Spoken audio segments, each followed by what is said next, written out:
Hey, welcome back. You're watching Impossible Color. Today's video is another portrait makeover. So with this photo, I was going for an urban fashion shoot. Most of the focus will be on the forms and textures, and not so much the colors, and not a lot going on in the background, but I may play around with getting a bit of sky in there to reduce a bit of this starkness. We're going to deal with getting rid of some elements here that are a bit distracting, just kind of making everything pop.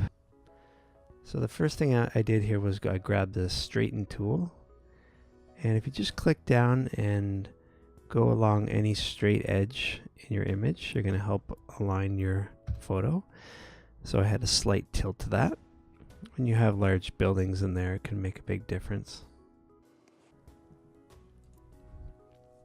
So now I'm going to have a look at all of my exposure settings here. Like usual, I skip exposure from the start because I find that's just a bit too general. I may go back to it at the end. I'm going to start with the whites here. Just going to crank that all the way up, brighten it quite a bit. Now for the shadows, I'm going to bring those up a little bit as well. Let's try 40 on that, but I'm losing my high contrast, so I'm going to get the blacks turned down. You can kind of see that little bit of blue that's poking through there. You can see that I have my shadow clipping and my highlight clipping turned on so that I can see the areas where it's getting pure black or pure white or pure of any color. Minus 30 seems to do the trick there. And now for the highlights. We're definitely blowing out in the sky, but we pretty much lost that from the beginning anyway, so I'm not too worried about it. We'll try minus 50 on that.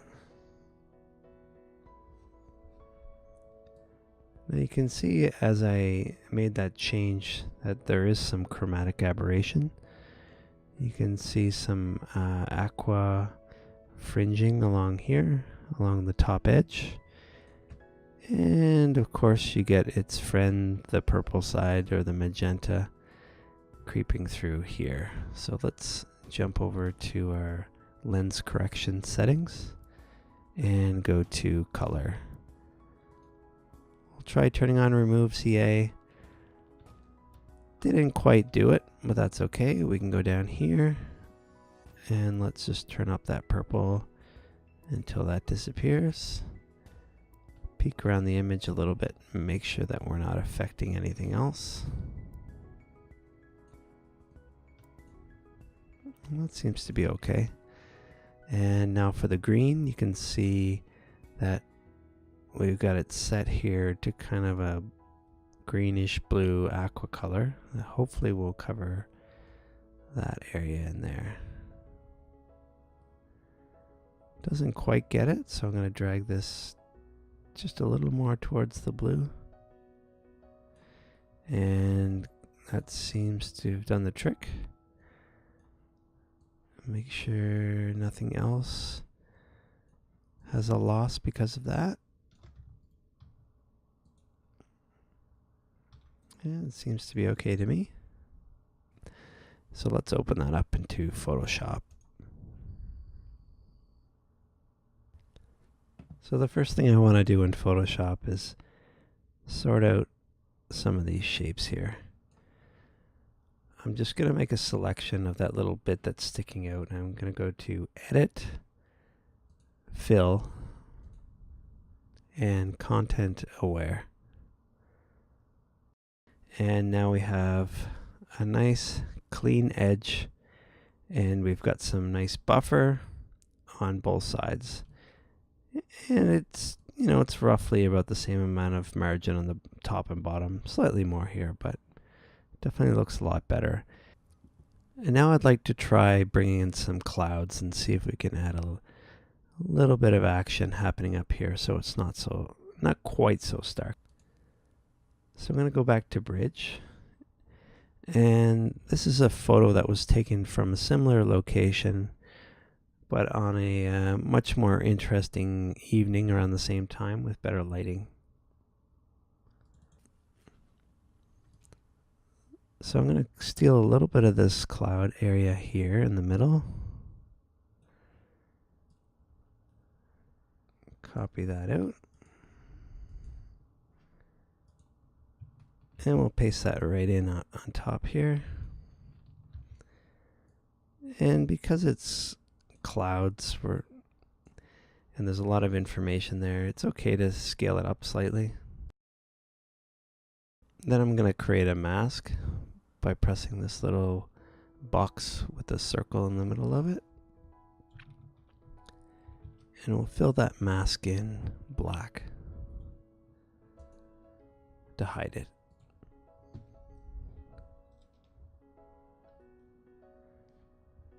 Then I'm going to use the brush tool, and making sure that I have the mask selected, I'm going to paint in white to bring these clouds back into the image. Making sure that I don't paint over any of the other parts of the image, not touching the wall and not touching this foliage or the building in the background. So I'm just slowly building it up. The nice thing about working with skies pasted in like this is that the skies naturally get darker as they go up. So you can just fade it off really easily at the bottom. So just make sure you have a gradual shift into the sky. And if something doesn't look quite right with your clouds, it's probably the size. It's out of scale with your image. So you can try scaling, maybe grabbing another photo with larger clouds or with smaller clouds. Just kind of feel it out. Another thing that you want to look at is what kind of direction your light is taking in your image, and you want to make sure that it's not conflicting between your cloud layer and your base layer. So there's without the clouds. Now I'm going to make some color corrections on this sky layer just to make sure that it aligns with the image as a whole. So I'm going to go to color balance as a adjustment layer, but I only want the color balance to apply to the clouds. If I started adjusting this, it would do everything. So all I have to do is go to this little line in between these two layers, and I hold down Alt, and you see how my little finger hand cursor turns to a square with an arrow. Just click on that. Now you can see, let's go really extreme here. It's only applying to the clouds.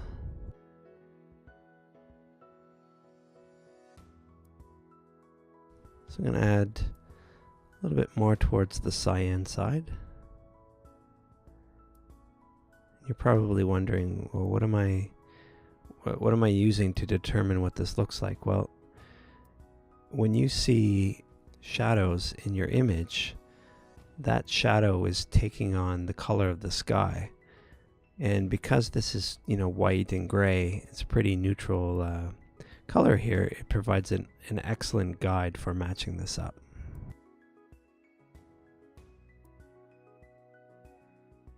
And the nice thing is that the warm highlights in the sky is also tying in the model's skin. I will be doing some edits to the image as a whole, but it's really important to get these two elements aligned because we'll be merging them shortly. And I like the look of that, so I'm going to merge that in. And now I'm going to just play around with the contrast. It's looking pretty good so far, but it's a really good idea to test it out just in case. So I'm just going to do a simple levels adjustment layer for this one. And you can see I forgot to make this apply only to the layer below, so we'll perform that action again. So I'm darkening the darks, and for the midtones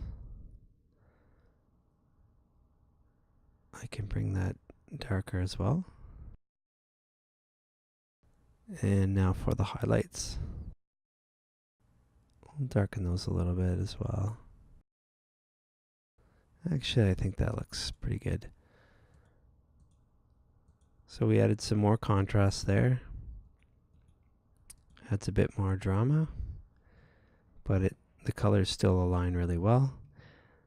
So now I'm going to select all 3 layers, and the shortcut Control E will merge them all together. So now I'd like to adjust the colors of the image as a whole. So we're going to go right back into the color balance. And now that it's merged, everything will be adjusted here. So I like bringing some reds into the shadow. It just gives us a lot more interest. Ooh, maybe a little bit of magenta brought in as well. Take down the yellow towards the yellow direction a slight bit.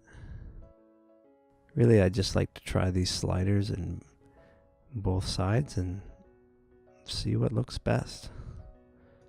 Trying not to focus too much on the numbers, only on the results.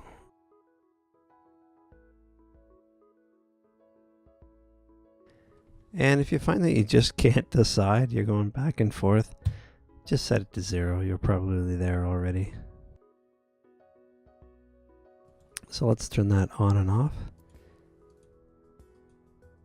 I think there's a lot more interest in the colors with those changes, so definitely going to keep that. Now we're going to go into each individual color and see if there's any room for improvement as well. So starting with the red on the top.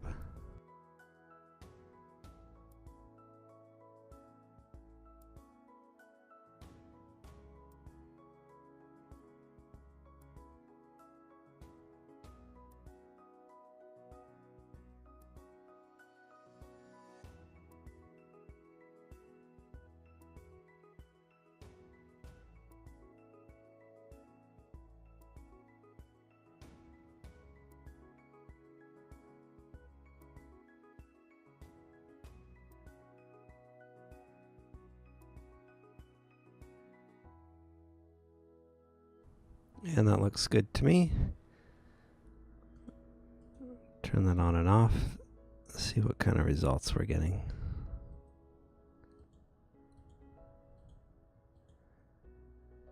Make sure that everywhere it looks like an improvement.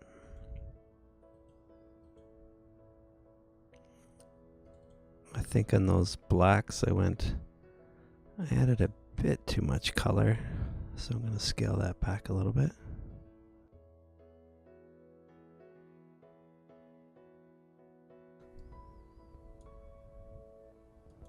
So we can see before we made any color adjustments for the whole image, we went from this to this.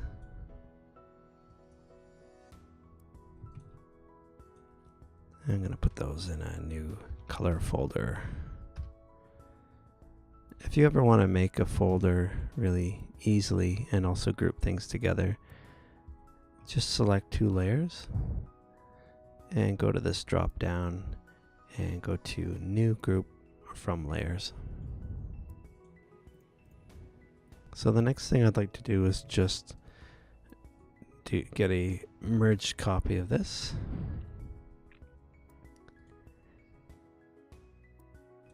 I'm going to take a quick look at the skin, see if I got any issues to work out. Because this is a full body portrait, I'm not seeing a lot of the pores and the finer details that I would work out in a image that was a little bit closer up. So I'm not going to be doing any frequency separation for this one.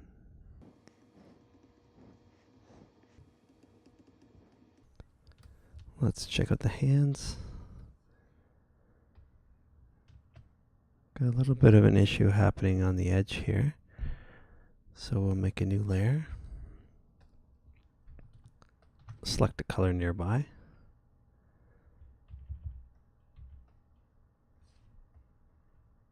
And I'm just going to paint it in.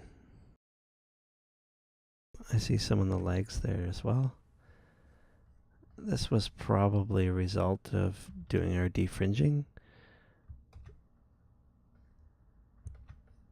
which often creates a few little issues, but very easy to fix. Now you're noticing that that looks a little bit too solid, but don't worry, I'm going to set that to color blending mode. And that sorts that out pretty well. But I am going to have a quick look at these legs and see if there's any areas that might need a little bit of smoothing.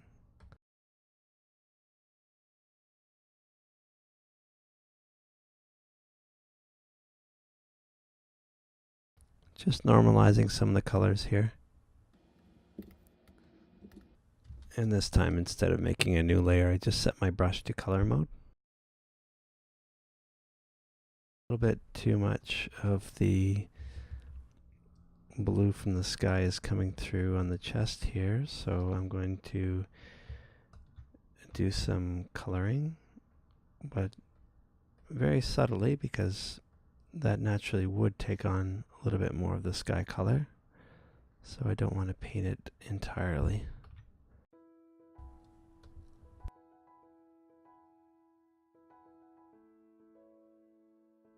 Just touching up a few stray hairs here.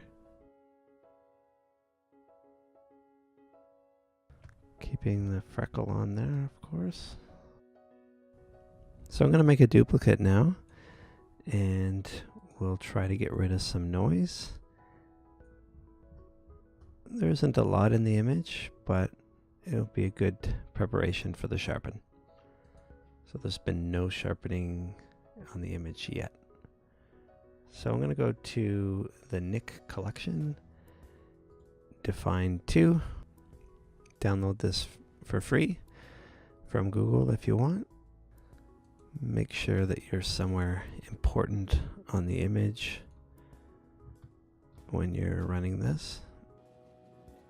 Definitely want to make sure you're testing out the face if it's a model. And I like the look of those settings, so I'm going to click OK. We're going to go right back into Nik collection, and this time I'm going to choose Output Sharpener. We'll get back to an important area here. And we'll try out a few different areas. And I'm going to increase the adaptive sharpening a little bit.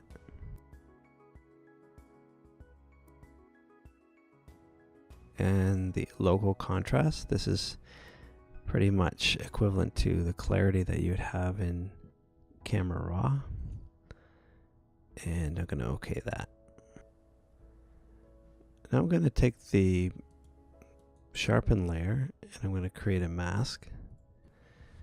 And now I'm going to color the paintbrush all this area in the background that I really don't want to be sharp.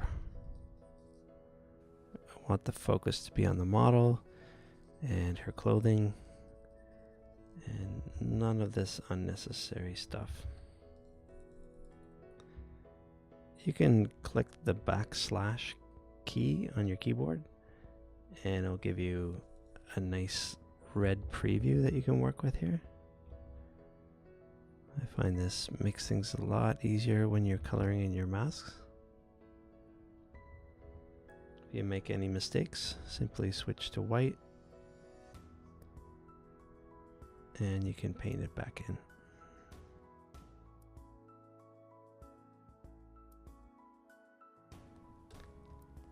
And I'll leave a little bit of detail on the wall for texture. And there you go, that's the final image.